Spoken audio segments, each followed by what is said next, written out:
Hello! Aujourd'hui, j'ai envie de vous parler d'une communication animale qui m'a beaucoup touchée.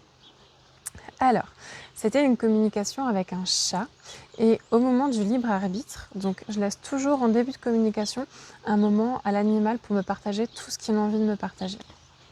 Donc à ce moment-là, le chat me montre une petite fille et je lui demande est-ce que c'est sa gardienne étant enfant ou est-ce que c'est plutôt son enfant intérieur? Et le chat me répond que c'est plutôt son enfant intérieur. Et je lui demande est-ce que je peux avoir des informations supplémentaires?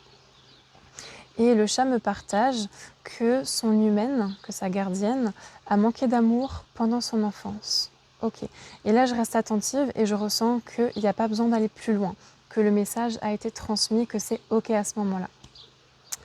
Et le retour de la gardienne, heu, qui a été très touchant pour moi, elle se confie en me partageant que, ça a été un passage qui n'a pas été évident pour elle à entendre, qu'elle en a un petit peu pleuré parce que ça a beaucoup résonné en elle. Et elle me confie que pendant son enfance, elle a eu une maman alcoolique, elle a dû s'occuper de sa sœur et effectivement, elle a manqué d'amour. Voilà. Et pourquoi ça ressort du coup? Alors si c'est ressorti, déjà c'est qu'elle était prête à l'entendre. Il y a rien qui va ressortir que vous n'êtes pas prêt à entendre. Donc là, elle était prête à recevoir toutes ces informations-là et si c'est ressorti, c'est parce qu'elle est prête à les accepter aussi et surtout à les travailler. Qu'il y a des choses encore dans cette relation, dans ce lien, à les travailler.